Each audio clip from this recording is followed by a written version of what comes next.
spesial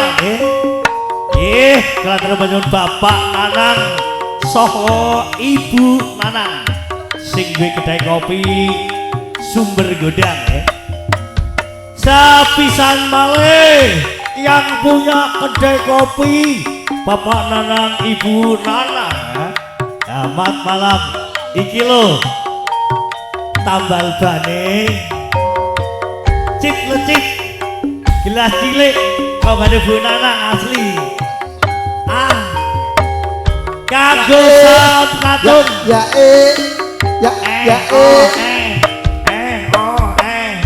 ayo Gus budal ngarit Gus sak nyanyian tok Gus tak budal ngarit Gus meduse lesu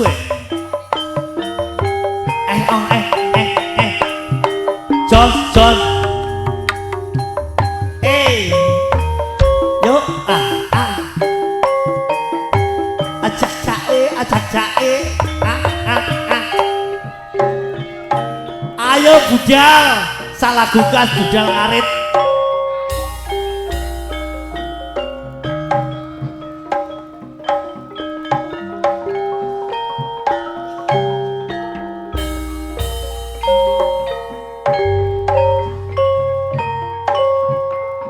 gendok cah ayu jenengmu sapa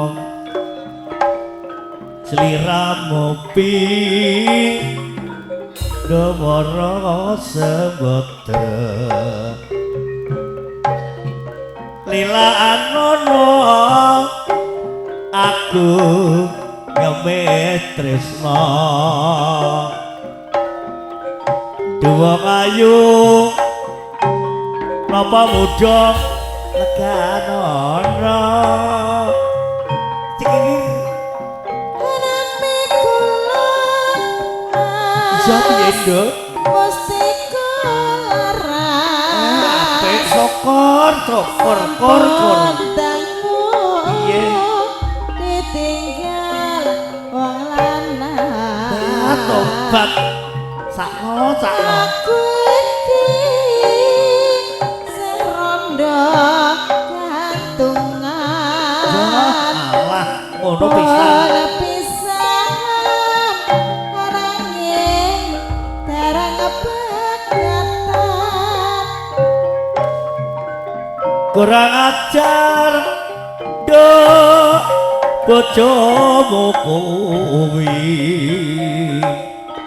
wis duwe bojo lemotor ayu nek bengi jarang diladeni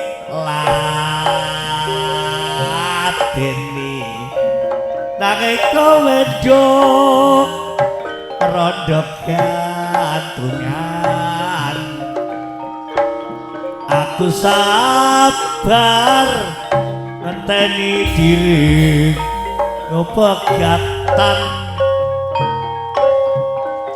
Weting tresno ya piye nduk sangka kulino ya saya suwe piye aku saya tresno aku aja ditinggali lunga aku terima sego jagung godhong telo aku iki tekan tambah sakno wedok nambah uripe ya Dik sak dalan asik bergodang lagi duit sing iya halal recet gak apa-apa lumpur dadi akeh penting cukup kanggo sandang lan pangan cak aku iki balapan Gus, Gus. rezeki Mikir dandan lepok nganggur. untungan nasib apik duit kantongan waya apes wetengku krasa keroncongan Mak jedor, mak jedor, mak jedor, dor. Ono ban pecah. Wah iki mesti rezeki teko.